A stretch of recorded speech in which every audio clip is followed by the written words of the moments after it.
Court ने वक्फ amendment act 2025 को challenge करने वाली पिटीशन पर सुनवाई को 15 मई तक टाल दिया है। चीफ जस्टिस संजीव खन्ना ने कहा कि वो अभी किसी भी तरह की इंटीरियम ऑर्डर नहीं देना चाहते क्योंकि ये मामला गहरा है और डिटेल में सुनना जरूरी है। अब ये केस जस्टिस BR गवई की बेंच को भेजा गया है जो 13 मई को रिटायर होने वाले हैं। पिछली सुनवाई में सेंट्रल गवर्नमेंट ने सुप्रीम कोर्ट को यह विश्वास दिलाया था कि 5 मई तक वक्फ प्रॉपर्टीज को डिनोटिफाई किया जाएगा और न ही सेंट्रल वक्फ काउंसिल या बोर्ड्स में नए अपॉइंटमेंट्स किए जाएंगे। AIMBPLP ने सेंट्रल को एफिडेविट को गलत डाटा पर आधारित बताया है और जिम्मेदार ऑफिसर के खिलाफ एक्शन की मांग की है। सरकार का कहना है कि 2013 के बाद से वक्फ जमीनों में 116% की बढ़ोतरी हुई है जो मिसयूज की तरफ इशारा करता है। वहीं कांग्रेस और DMK ने एक्ट को अल्पसंख्यकों के आधारित के खिलाफ बताया है, जबकि बीजेपी ने इसे ट्रांसपेरेंसी और रिफॉर्म की तरफ एक कदम कहा है। पहलगाम में 22 अप्रैल को हुए आतंकी हमले के बाद जिसमें 26 लोगों की जान चली गई, भारत ने पाकिस्तान के खिलाफ कई कदम उठाए हैं। सबसे नया कदम है जम्मू एंड कश्मीर की बगलिहार और सलाल डैम्स के गेट्स बंद करना, जिससे चेनाब नदी के पानी पाकिस्तान की तरफ जाने से रोका गया है। आइए जानते हैं भारत की तरफ से पाकिस्तान के खिलाफ कौन कौन से कदम उठाए गए हैं। पहला, इंडस वाटर ट्रीटी का स्थगित करना। 1960 से चल रहा यह समझौता अब तक के सबसे बड़े संकट में है। दूसरा, बगलिहार और सलाल डैम्स के गेट्स बंद। चेनाब नदी का पानी 90% तक कम कर दिया गया है। तीसरा, किशनगंगा डैम पर भी ये कदम उठाया गया है, जहां झेलम नदी पर स्थित इस डैम का पानी भी रोका जा रहा है। चौथा, पाकिस्तान से आने वाले सभी माल का इंपोर्ट बैन। भारत ने पाकिस्तान से आने वाले सभी माल का इंपोर्ट तुरंत प्रभाव से रोक दिया है। पाकिस्तान शिप्स पर भी पाबंदी की गई है। पाकिस्तानी झंडे वाले जहाजों को भारतीय बंदरगाहों में डॉक करने से मना कर दिया गया है। पाकिस्तान से आने वाली सभी डाक सेवाएं भी स्थगित कर दी गई हैं। पाकिस्तानी यूट्यूब चैनल्स और सेलिब्रिटीज के अकाउंट्स भी बैन किए गए हैं।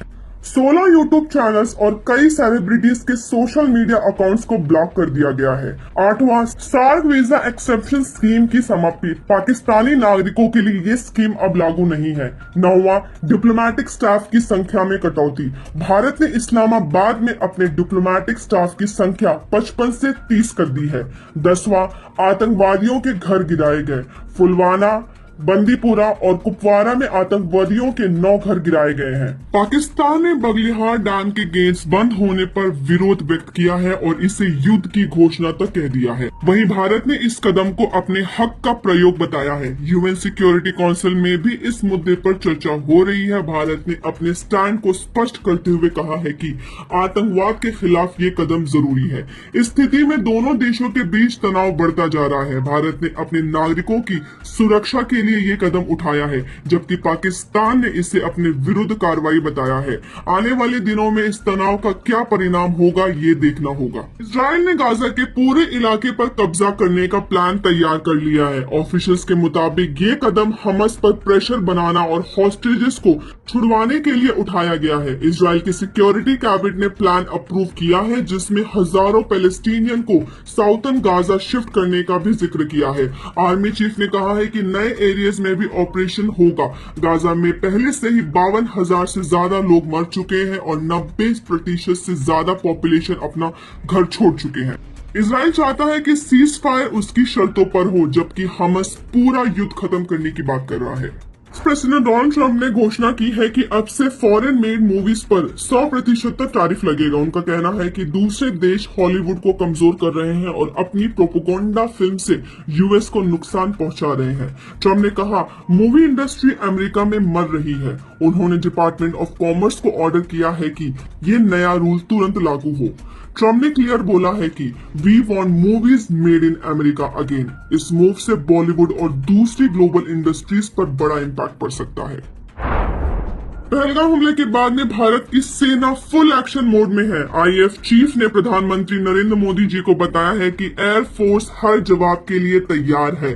नेवी चीफ ने भी अरेबियन सी की हालत पर रिपोर्ट दी है। प्रधानमंत्री नरेंद्र मोदी जी ने दी है पूरी छूट। कब, कहां और कैसे वॉर करना है सेना तय करेगी। राजनाथ सिंह बोले, मुंह तोड़ जवाब देंगे। पाकिस्तान ने भी अलर्ट बढ़ाया है, लेकिन भारत ने किया है ट्रूप रीडिप्लॉयमेंट और वेपन्स रेडी। ये सिर्फ वार्निंग नहीं है, ये शुरुआत है बदले की।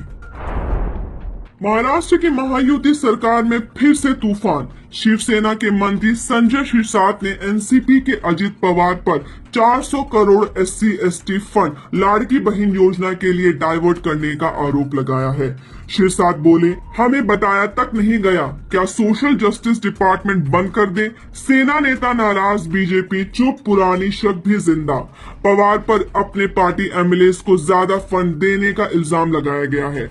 महिला वोट जीतने के लिए बनी यह योजना अब बन गई है सरकार झगड़ों का मैदान। क्या महायुति की एकता बिखर रही है? क्या महायुति की एकता बिखर रही है? मुंबई, थाने और पालघर के लिए येलो और ऑरेंज अलर्ट जारी किया है, जिसमें 5 से 7 मई तक थंडरस्टॉर्म, हल्की से मॉडरेट बारिश और तेज हवाओं की संभावना है।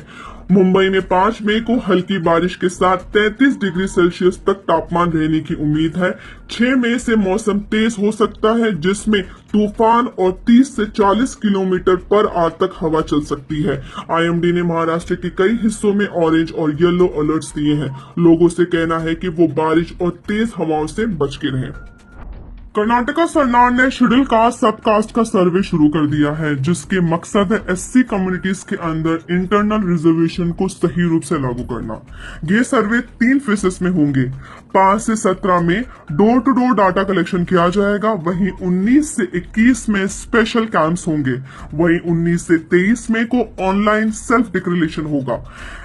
65,000 टीचर्स बनाए गए हैं एनुमरेटर्स। सर्वे में लिया जाएगा परिवार के सदस्यों की संख्या, एजुकेशन, इनकम, जॉब डिटेल्स और रिजर्वेशन का लाभ। SC कैटेगरी में 101 सब कास्ट है। एक्यूरेटेड डाटा के बाद 60 दिन में रिकमेंडेशन देगी जस्टिस नागमोहन दास कमीशन।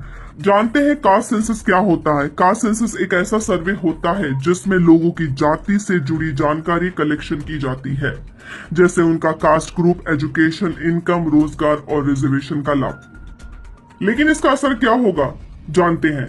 हर जाति का एक्यूरेटेड पॉपुलेशन डाटा मिलेगा। रिजर्वेशन पॉलिसी और गवर्नमेंट स्कीम्स को फेयर और टारगेटेड बनाया जा सकेगा।